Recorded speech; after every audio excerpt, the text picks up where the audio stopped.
Join me in a quick daydream. Close your eyes, imagine rolling hills and vineyards, a glass in your hand, and nowhere that you need to be. It sounds pretty dreamy, right? And if you want to make that dream a reality, head to Dundee. It's in the heart of Oregon's Willamette Valley, home of great wine and, most importantly, laid-back vibes. Right now, Travel Dundee is offering a spring discount for CityCast listeners. Visit traveldundee.com/CityCast to unlock exclusive lodging promo codes for your next stay this spring. That's traveldundee.com/CityCast. This is CityCast Seattle. I'm Jane C. Hu, and here's what Seattle's talking about. Tens of thousands of Seattleites have written to the city opposing the potential new data centers in town. We're talking to Seattle City Council member Alexis Mercedes Rinck about a potential data center moratorium, the upcoming renewal of the Seattle Transit Measure, and what the deal is with her new friend, SDOT mascot Sal the Salmon. We'll also talk about SpaceX's new deal with T-Mobile, sewer hikes, and the Sonics' fate in our midweek medley. But before we get to today's show, I just want to say how glad I am to be back in the host seat. Huge thanks to Ashley for hosting last week and producers Sam and Liam for keeping things running while I was on vacation. While I was gone, I was listening to this podcast to keep up with the news back home, and it was the first time since we launched this show that I could really sit back, reflect on how special it is that we have this show. I'm so proud of our team for bringing our listeners local news every single day. And it was a real treat to come back and see that so many of you feel that way too and have joined us as CityCast Seattle neighbors. You can join us for $10 a month or $100 a year, and it comes with a ton of perks that I know you've been hearing about. Ad-free listening, you get to go to members-only events, you get a bonus segment on Fridays, and you get one of those Oxford pennants if you join right now. They say, "I live here on purpose." It has a cute little icon of Tahoma or Mount Rainier, and apparently there are just a few left. So if you are interested in grabbing one of those, you can join us at membership.citycast.fm/Seattle. Again, that's membership.citycast.fm/Seattle. Thanks so much. And now let's get into today's show. Joining us today to discuss is Seattle City Council member Alexis Mercedes Rinck. Welcome, Council member. Hi, thanks for having me. And we have Guy O'Run, independent journalist behind the newsletter Gossip Guy. Hi. So a couple weeks ago, the Seattle Times reported that several companies had made requests to explore the possibility of opening large data centers in Seattle. The Burner reported that council members Mercedes Rinck and Lynn said that the council was in the early stages of exploring a moratorium. So, council member, what has that process been like for you all, and what are the steps that you are considering? At this point, we have now received thousands of emails from concerned residents across the city of Seattle. And so huge shout out to community organizing and the tremendous effort to make that happen, because it has certainly caught the attention of City Hall. And there are now a number of council offices that are working on this. Last year, I served as City Light Chair, our City Light Sustainability and Arts and Culture Committee Chair. And so over the past year, I've been tracking things around electrification efforts, energy conservation and consumption efforts. And we started flagging issues around and concern around data center expansion in my committee around last year. Now, in the budget, I actually put in a statement of legislative intent to require city IT to report back to council on all of our AI investments. So this has been a real interest area for my office, and one that we've worked alongside our environmental justice advocates on, particularly because we know that AI and the expansion of data centers will have a huge impact on natural resources, water consumption, energy use. However, this year, I am no longer your City Light Chair. I'm actually no longer on the City Light Committee either. So I'm tracking from the sidelines and tracking this issue closely, and really looking to the leadership of our new City Light Chair, Councilmember Juarez, and our Land Use Chair, Councilmember Lynn, to be taking the lead on next steps. And they are both working hard on this. And so as this will be taken up in committee, I'll be following along. Unsure at this point if it's going to come up in City Light Committee or Land Use Committee, but we are absolutely in conversation with those offices and looking to their leadership on this. So more to come soon, and I'll be learning alongside y'all. Yeah, no, I saw that there have been 81,000 letters sent. Guy, I'm curious what you're hearing from advocates on the ground about what they want to see. Yeah, I mean, I think people are really angry at AI, and I think it shows by the scale and just the rapid mobilization. I think the other thing that is concerning is the non-disclosure agreements surrounding these discussions. So City Light has had discussions with some of these companies, but they're actually not allowed to share with the public what's going on. That is very telling that, these companies no longer want to go through an open bid process to site new data centers. And so I think any sort of legislation should definitely focus on transparency and making sure we have more information for the public. So, Councilmember, are there any legal barriers that you know of for just issuing a full moratorium? Like, I know some states like Maine have just gone full ban. And I guess I'm curious if there are any, kind of bumps in the road to enacting that here. I'm not leading on the legislation surrounding this, but, we have seen other states take up this kind of action. We've also seen a number of tribes take up action of this kind as well. And so I do think we need to have an important conversation with our tribal partners here in Washington state just about our clean energy future. I'd uplift that one important document that will be coming out statewide this year is a thing called an integrated resource plan. It's a really important statewide effort to essentially evaluate and make projections around energy consumption and projected needs in the future. And I think that's going to be a really instructive document because historically, every time this has been done, data centers have not really been a calculated part of that. And now we're seeing an incredible rise in data center development around the country. And so I'm going to be looking to that document as really an instructive guide on what is our future for energy in this state of Washington look like. Yeah. So, Councilmember, you mentioned that you've been hearing from a lot of constituents about this. A lot of people have written letters. I think I've primarily heard about folks who have concerns and folks who are calling for a moratorium. But are you hearing from people who are for this, or folks, especially from our tech community here who are maybe interested in having these large data centers? Yeah, that's a great question. I haven't. Perhaps it's because maybe folks who are for this kind of technology know where I stand on it, and maybe I'm not the council member they come to. But the vast majority of folks we're hearing from, it's about the basics. It's people are concerned about the environment. People are concerned also about their own rates going up as well.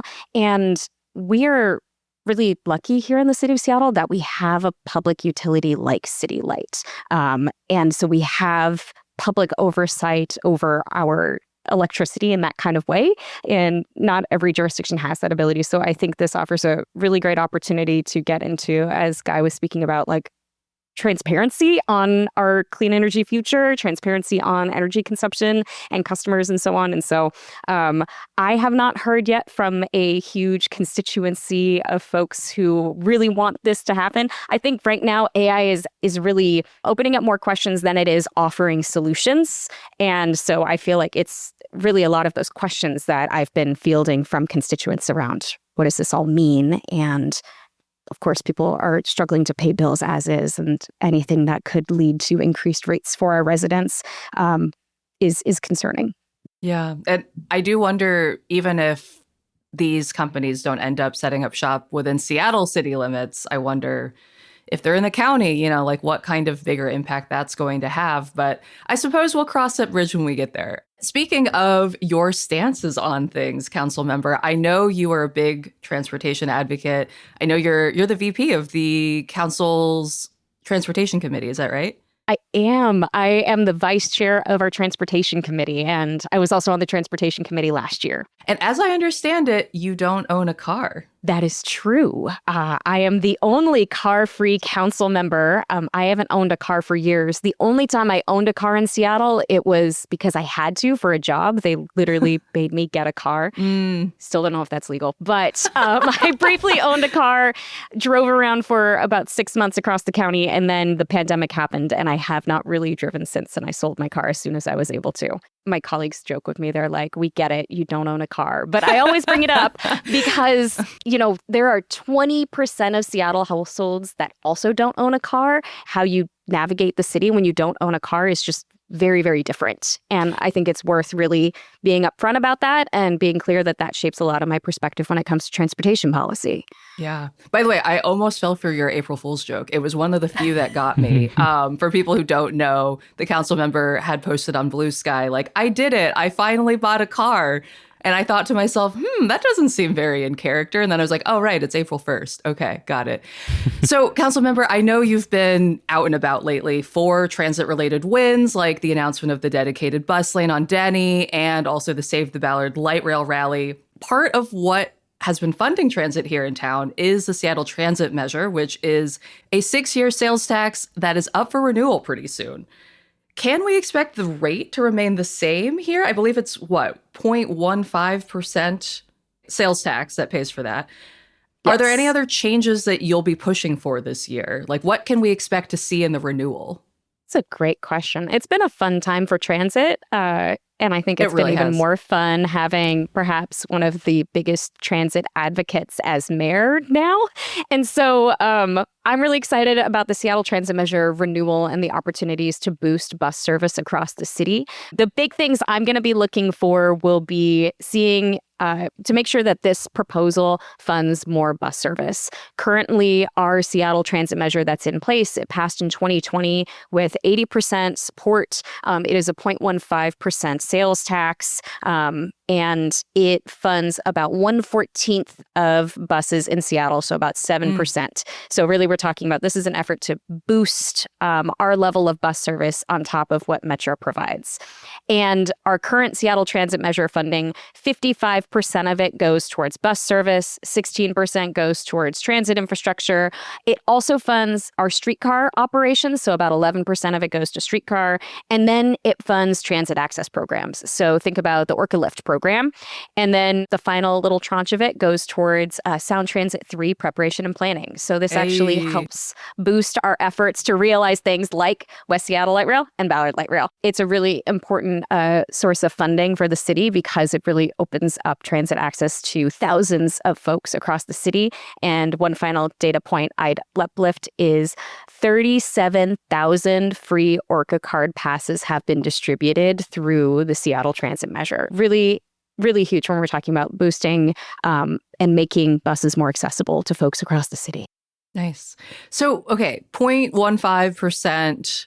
To the average consumer, not actually that much. But I'm thinking the last time that we voted for this was now almost 7 years ago.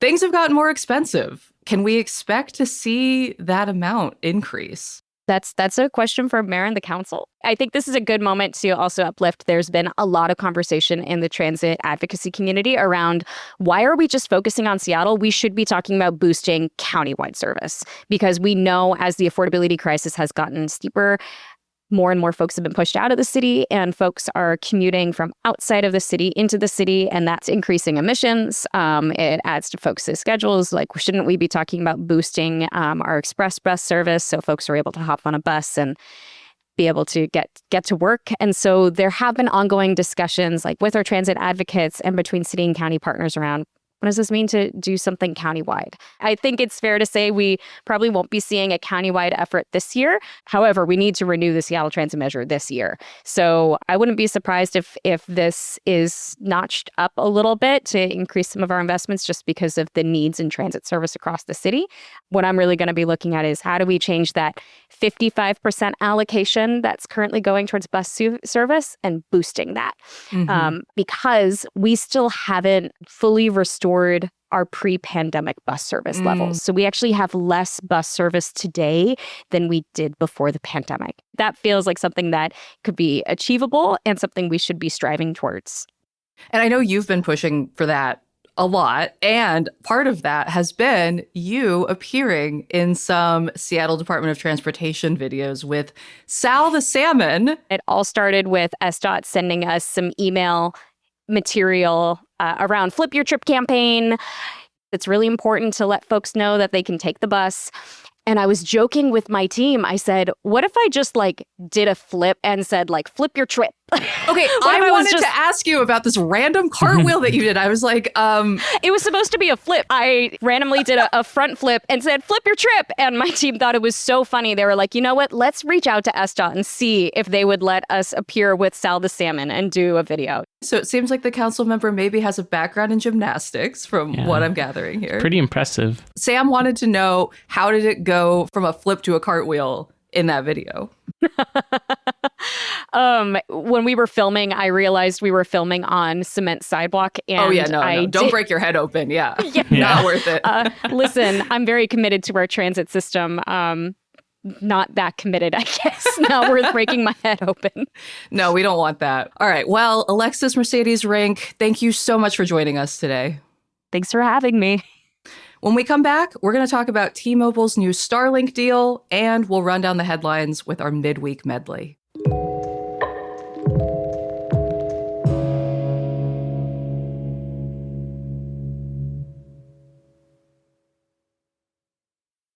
Hey Seattle, if you've ever wanted to see our Pacific Northwest whales, this is your moment.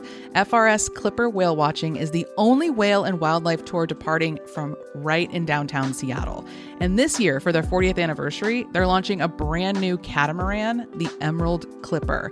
It was built right here in Washington State, and it's designed for comfort and incredible views with spacious outdoor decks, floor-to-ceiling windows, and onboard naturalists who help you actually understand what you're seeing aboard this floating classroom.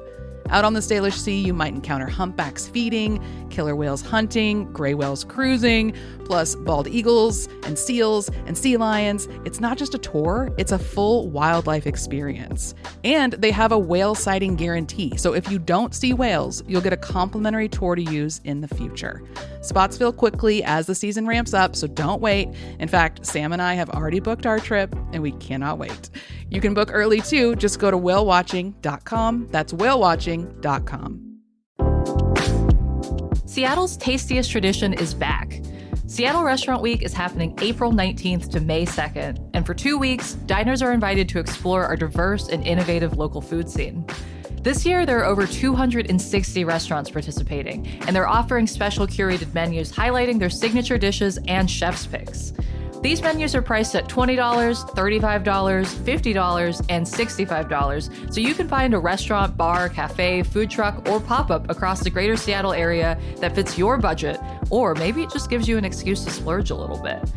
Personally, I love having a reason to explore new spots, and eating out during Restaurant Week supports our entire local food economy, in addition to the restaurants themselves, the producers, and food purveyors that they source from. Participating locations are also donating portions of their proceeds towards free community meals. Head to srweek.org to see an up-to-date listing of all participating restaurants and, most importantly, their menus. We're back, and we have joining us Brett Hamill, writer, performer, and the cartoonist behind the weekly series Doom Loop. Welcome, Brett. Welcome back, Jane. This week, T-Mobile announced a new service called Super Broadband, which uses SpaceX's Starlink satellites to provide internet access anywhere. Have you all ever used Starlink? You know, oddly enough, Qatar Airlines actually has Starlink, so I have used it once, and it is really fast. It's quite remarkable. What about you, Brett? Have you ever used Starlink? No, not to my knowledge, but I just got a text from my wife who's on an airplane to New York City, and she said, yeah, they have Starlink on here, so I can watch all of my streaming movies and shows, and there's no, disruptions or whatever for cabin announcements and everything.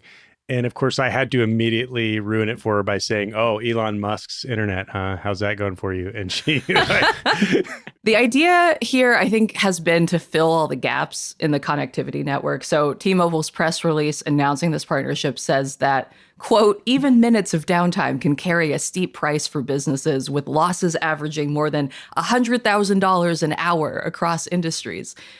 Does this just seem like a smart business move for T-Mobile and Starlink to pair up? If it works, it works. I mean, let's put aside the broader question of like when we've got all these defunct satellites eventually cluttering the airspace of planet Earth, and it creates a bunch of knock-on problems in the future.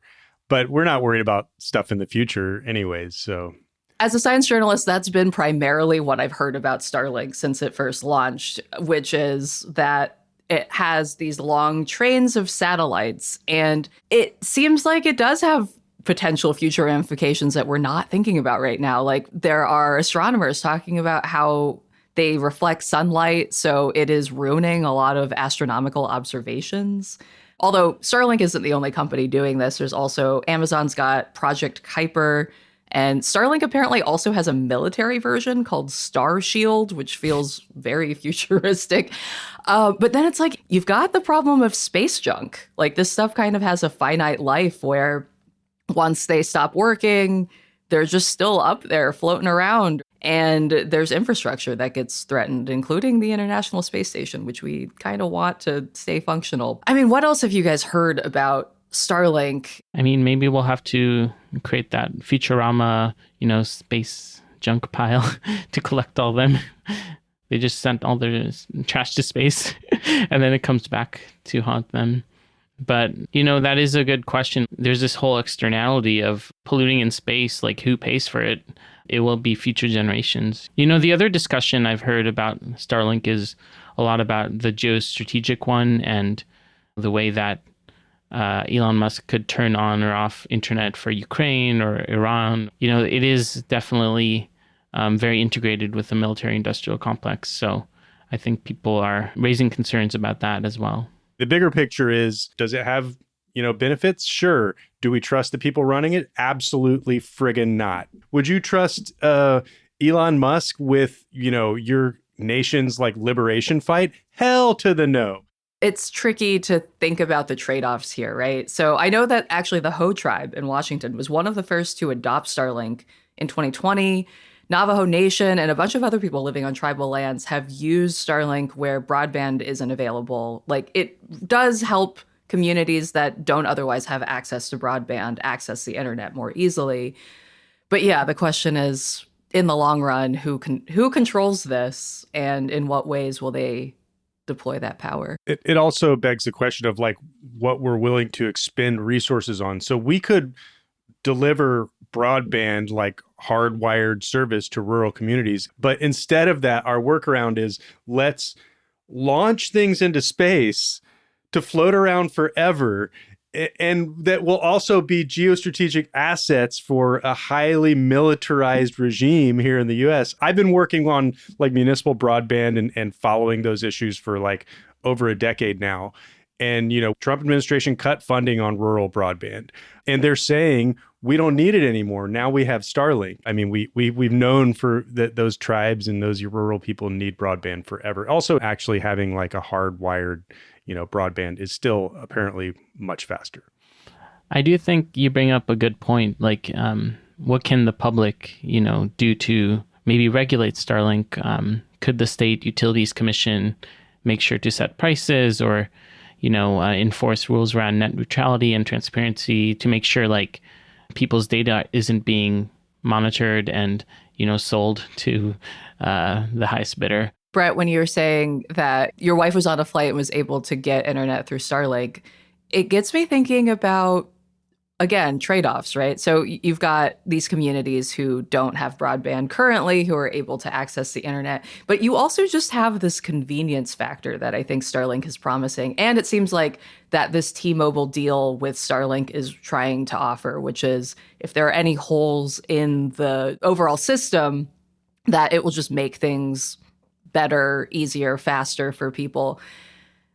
I mean, do we want internet in those places? I'm hearing the argument of there are dead spots in town and I now get faster internet there, whereas it didn't work before. Is it kind of a Luddite thing to say that maybe there's just some places that you shouldn't get the internet or that it's good that we can't get the internet there? That is the most losing argument I've ever heard in America. Fair. I mean, we want our damn convenience. What you're saying is I've already been overruled. Yeah, and I think convenience is definitely a big factor, but I do think, in America, we've let down rural communities so many times. And I think actually it is a really big deal. Internet is considered often a human right or a basic utility. especially for like youth who are growing up in rural areas who maybe don't fit in with that culture. It's dominated often by these big landlords who are very MAGA, especially for folks who might be marginalized in rural communities.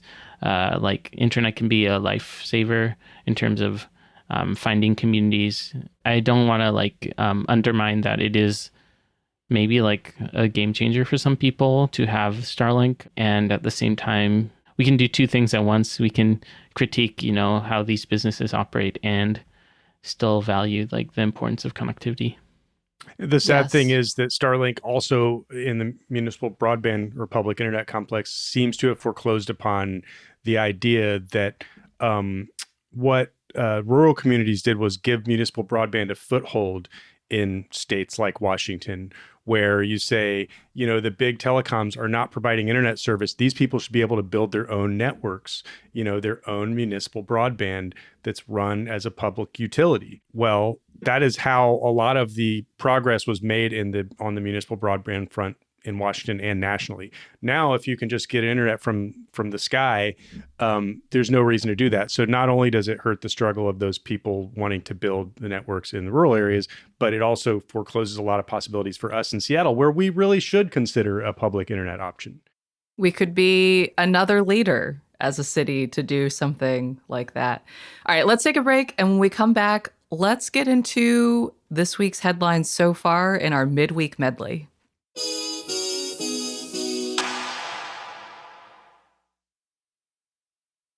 We're back with our midweek medley where we're going to run through the week's headlines so far. First up, the state of Washington has filed a lawsuit against Albertsons and Safeway, alleging that it, quote, engaged in unfair or deceptive acts related to its claims of buy one, get one free promotions. So the suit says that the companies artificially increased the price of these buy one, get one items, only to lower the prices 30 days after the initial promotion. So one of the examples given in this lawsuit is wild. It says, okay, the price of a 7-ounce jar of Signature Select olives stuffed with pimento was $2.99 at Albertsons in Renton on January 29th, 2021. But then they raised it a shocking 84% to $5.49 for a buy one, get one promotion that started 2 days later.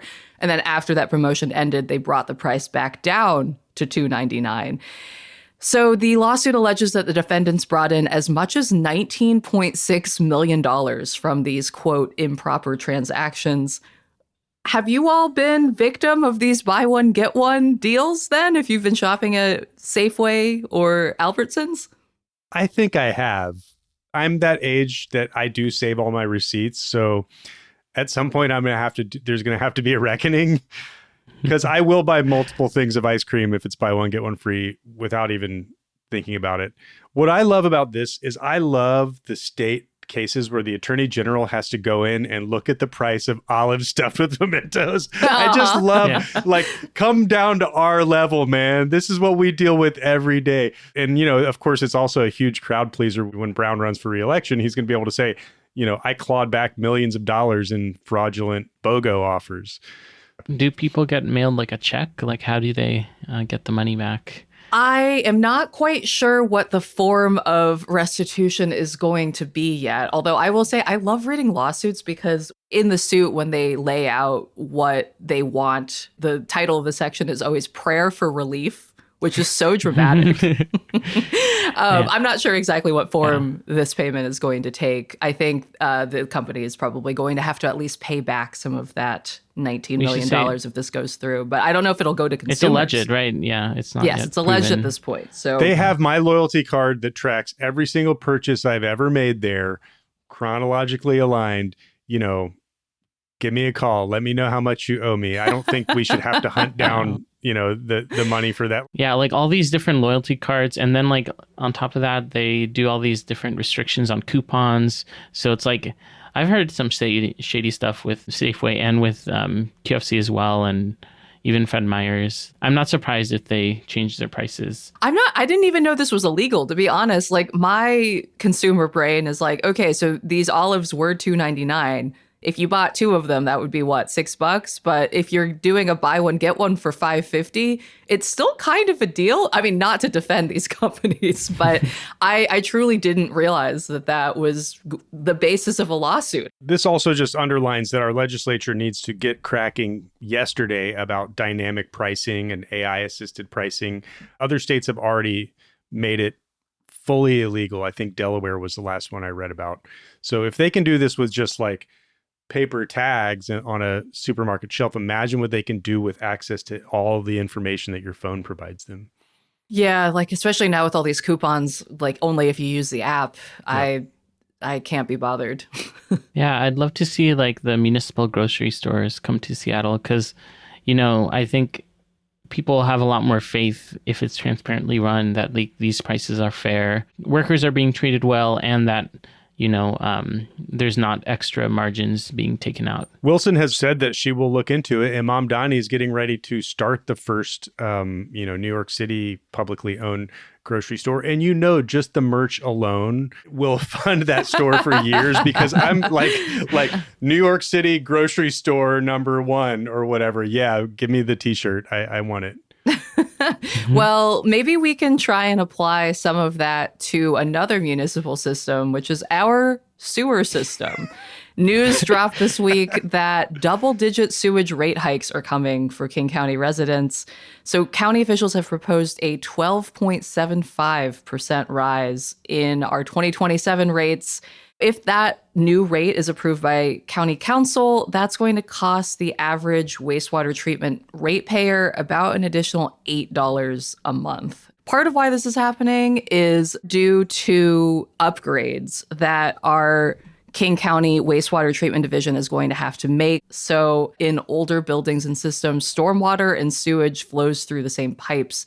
And so when Seattle gets a lot of rain, which, especially with climate change, I feel like we're getting like heavier rains a lot of the time with big storms, that overloads the sewage system. And to keep that sewage from backing up into homes and businesses, the current system allows us to just have that overflow drain into lakes and other bodies of water. But due to state and federal regulations, we're no longer going to be allowed to do that. So the division is going to have to build some storage tunnels. It's going to have to build some new pipes for managing that extra sewage and rainwater to increase treatment plant capacity. And that's going to require them to do roughly $14 billion in upgrades. And about $7 billion of that is to comply with those state and federal regulations. So that's exciting. Are you guys excited to pay an extra $8 a month? Big sewage just putting the squeeze on us once again.